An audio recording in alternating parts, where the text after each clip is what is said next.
السلام علیکم ورحمۃ اللہ وبرکاتہ۔ نحمده ونصلي ونسلم على رسوله الكريم، اما بعد فاعوذ باللہ السمیع العلیم من الشیطان الرجیم، بسم اللہ الرحمن الرحیم۔ قال اللہ تبارک وتعالی وَإِن يَكَادُ الَّذِينَ كَفَرُوا لَيُزْلِقُونَكَ بِأَبْصَارِهِمْ لَمَّا سَمِعُوا الذِّكْرَ وَيَقُولُونَ إِنَّهُ لَمَجْنُونٌ۔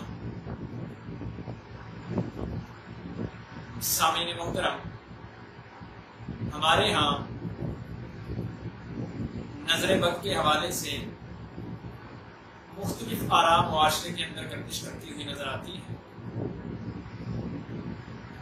بعض لوگوں کا یہ نظریہ ہے کہ نظر بد کا لگ جانا یہ صرف ایک وہم ہوتا ہے، اس کی کوئی حقیقت نہیں۔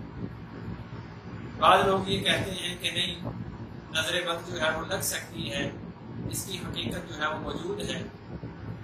تو ہمارا آج کا ٹاپک اسی حوالے سے ہوگا کہ قرآن و حدیث کے اندر نظر بد کی کیا حقیقت ہے اور اس کا علاج کیا ہے۔ سب سے پہلے نظر بد کے حوالے سے قرآن کی ایک آیت جو سورۃ القلم کی آیت نمبر 51 ہے، جس میں اللہ رب العالمین نے فرمایا وَإِن يَكَادُ الَّذِينَ كَفَرُوا لَيُزْلِقُونَكَ بِأَبْصَارِهِمْ لَمَّا سَمِعُوا الذِّكْرَ، کہ کافر جب قرآن کو سنتے ہیں، جو آپ قرآن کی تلاوت کرتے ہیں، جب وہ اس کو سنتے ہیں تو قریب ہے کہ وہ آپ کو اپنی آنکھوں سے پھسلا دیں۔ اس کا مطلب یہ ہے کہ آنکھ کے اندر یہ تاثیر موجود ہے کہ وہ کسی کے اوپر جو ہے وہ ایفیکٹ کر سکتی ہے، نظر جو ہے وہ لگ سکتی ہے۔ قرآن کی اس آیت سے بھی دلیل ہوتی ہے۔ اور پھر اللہ رب العالمین نے حضرت یعقوب علیہ السلام کا قصہ بیان فرماتے ہوئے ان کا یہ قول بھی ذکر کیا ہے، وقال یا بنی لا تدخلوا من باب واحد وادخلوا من ابواب متفرقة۔ جب انہوں نے اپنے بیٹوں سے کہا کہ جاؤ یوسف علیہ السلام کو ڈھونڈو، اپنے بھائی کو ڈھونڈو، اور جب تم شہر میں داخل ہو تو الگ الگ دروازوں سے داخل ہونا، ایک دروازے سے داخل نہ ہونا۔ اس کی تفسیر کے اندر ابن کثیر رحمہ اللہ نے لکھا ہے، یہ سورۃ یوسف کی آیت ہے 12 نمبر، اس کی تفسیر میں ابن کثیر رحمہ اللہ لکھتے ہیں کہ قال ابن عباس ومحمد بن کعب ومجاہد والضحاک وقتادۃ والسدی وغیر واحد انه خشی علیہم العین وذلك انهم كانوا ذوی جمال وہیئۃ حسنۃ ومنظر وبہاء فخشی علیہم ان یصیبهم الناس بعیونهم فإن العین تستنزل الفارس عن فرسه۔ ابن عباس، محمد بن کعب، ضحاک، مجاہد، قتادہ، سدی اور اس کے علاوہ بہت سارے مفسرین محدثین نے جو ہے یہ لکھا ہے کہ حضرت یعقوب علیہ السلام کو یہ ڈر تھا، یہ خطرہ تھا کہ کہیں میرے بیٹوں کو نظر نہ لگ جائے۔ ابن کثیر نے یہ ذکر کیا ہے ان تمام کا نام لینے کے بعد کہ یہ کہتے ہیں کہ حضرت یعقوب علیہ السلام کو یہ خطرہ تھا کہ کہیں میرے بیٹوں کو نظر نہ لگ جائے، کیونکہ وہ بڑے خوبصورت، بڑے جسامت والے، قد و کاٹ والے تھے۔ اس لیے حضرت یعقوب کو خطرہ تھا، ان کو پتا تھا کہ نظر لوگوں کی جو ہے وہ ان کو لگ سکتی ہے۔ فَإِنَّ الْعَيْنَ حَقٌّ، نظر جو ہے وہ ایک حق ہے، برحق چیز ہے۔ تستنزل الفارس عن فرسه، یہ نظر جو ہے یہ گھڑ سوار کو، ماہر گھڑ سوار کو جو ہے وہ اس کے گھوڑے سے بھی گرا سکتی ہے۔ تو لہذا نظر کا لگنا جو ہے یہ کوئی بعید نہیں ہے بلکہ حقیقت ہے۔ اور پھر اللہ کے رسول صلی اللہ علیہ وآلہ وسلم کا وہ فرمان بھی ذہن کے اندر رکھیے جو صحیح مسلم کے اندر کتاب السلام کے اندر موجود ہے، حدیث نمبر 5831 ہے، باب نمبر 17 ہے صحیح مسلم کا۔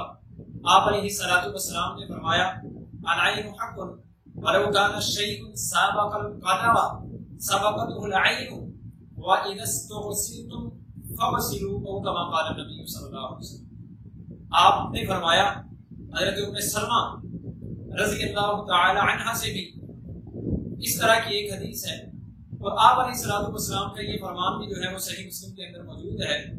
آپ نے فرمایا کہ نظر بد کا لگ جانا حق ہے، اور اگر تقدیر پر کوئی حاوی ہو سکتا ہے تو وہ نظر بد ہی ہے.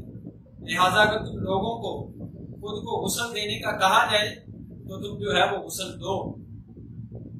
علاج اس کا سب سے پہلے یہ ہے کہ جس شخص کو نظر لگی ہے وہ اس شخص جس کی نظر لگی ہے اس کے وضو کے پانی سے غسل کرے.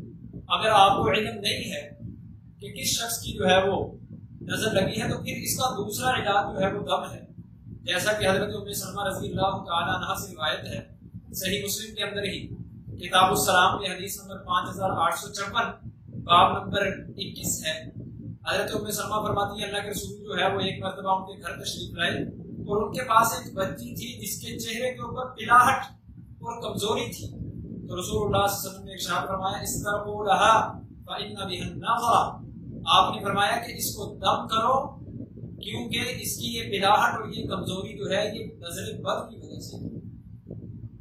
تو اور بھی بہت سی صحیح احادیث سے یہ چیز ملتی ہے کہ نظر بد کا لگ جانا جو ہے وہ حق ہے. اس کا علاج کیا ہے؟ حضرت حسن حضرت عائشہ رضی اللہ تعالیٰ عنہ پر بیان فرماتی ہے صحیح مسلم میں حدیث ہے کتاب السلام میں کہ اللہ کے رسول صلی اللہ علیہ وسلم حضرت حسن اور حضرت حسین کو یہ دعا پڑھ کے دم کیا کرتے تھے اعوذ بکلمات اللہ التامہ من کل شیطان وہامہ ومن کل عین لامہ. اللہ کے رسول جو ہے وہ یہ دعا پڑھ کے جو ہے وہ دم کیا کرتے تھے. تو یہ دعا پڑھ کے جو ہے وہ دم کیا جا سکتا ہے نظر بد کا. یا اس کے علاوہ صبح و شام جو ہے وہ آپ وہ دعا پڑھیں جو رسول اللہ صلی اللہ علیہ وسلم نے سکھلائی ہے. صحیح بخاری کے اندر بھی جو موجود ہے کتاب الطب کے اندر آپ علیہ الصلوۃ والسلام نے جو ہے وہ صبح و شام کو ذکر بتلایا ہے کہ اعوذ بکلمات اللہ التامات من شر ما خلق. یہ دعا جو ہے وہ صبح و شام 3 مرتبہ جو ہے وہ پڑھیں. یہ آپ کو جو ہے وہ نظر بد سے محفوظ رکھے. اور حضرت جبریل جو ہے وہ ایک مرتبہ اللہ کے رسول صلی اللہ علیہ وسلم کے پاس آئے اور انہوں نے آپ علیہ الصلوۃ والسلام سے پوچھا صحیح بخاری میں حدیث ہے کہ آپ جو ہے وہ کوئی تکلیف محسوس کر رہے ہیں؟ تو نبی علیہ الصلوۃ والسلام نے فرمایا ہاں مجھے تکلیف ہے. تو حضرت جبریل علیہ السلام نے اللہ کے رسول کو ایک دم کیا. اس دم کے الفاظ یہ ہیں جو بخاری کے اندر موجود ہے بسم اللہ رقیق من کل شیء یؤذیک من شر کل نفس او عین حاسد اللہ یشفیک بسم اللہ رقیق. یہ جو ہے وہ پڑھ کے حضرت جبریل نے اللہ کے رسول صلی اللہ علیہ وسلم کو دم کیا. تو نظر کا لگ جانا یہ کوئی جو ہے وہ بڑی بات نہیں ہے، یہ حق ہے. نظر جو ہے وہ رسول اللہ صلی اللہ علیہ وسلم کے دور کے اندر بھی جو ہے وہ صحابہ کرام رضی اللہ تعالیٰ عنہم اجمعین کے بچوں کو جو ہے وہ لگ جایا کرتی تھی. صحابہ کو جو ہے وہ نظر جو ہے وہ لگ جایا کرتی تھی. تو اس کا علاج جو ہے وہ دم کے ذریعے سے کیا جا سکتا ہے.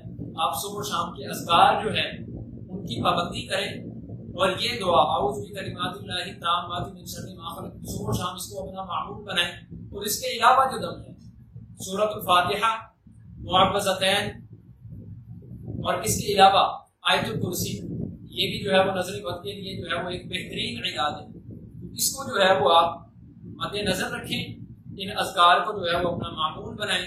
صبح و شام جو ہے وہ ان اذکار کو جو ہے وہ پڑھیں. اور اس کے علاوہ معمول کی دعاؤں کو جو ہے وہ اپنا وطیرہ بنا لیں. گھر سے نکلتے ہوئے، گھر میں داخل ہوتے ہوئے، بیت الخلاء سے نکلتے ہوئے، اس میں داخل ہوتے ہوئے یہ دعائیں جو ہے وہ پڑھتے رہیں. انشاءاللہ العزیز آپ جو ہے وہ نظر بد سے محفوظ رہیں گے. اگر نظر بد لگ بھی جائے تو پھر ان دعاؤں کو جو ہے وہ کثرت سے پڑھیں. یہ ہمارے اندر ہی کمی کوتاہی ہو سکتی ہے. اللہ رب العالمین کے پیغمبر کے فرمان کے اندر جو ہے وہ کسی قسم کا کوئی شک نہیں ہو سکتا. لہٰذا یہ نظر بد حقیقت ہے اور اس کا علاج قرآن و حدیث کے لیے بتلایا ہے. اللہ رب العالمین سے دعا ہے اللہ ہمیں شیطان کے شر سے محفوظ فرمائے، حاسدین کے حسد سے محفوظ فرمائے. اللہ قرآن و حدیث کے مطابق اپنی زندگی کو گزارنے کی توفیق عطا فرمائے. جزاکم اللہ خیر احسن الجزاء. اقول قولی ھذا وما علی الا البلاغ.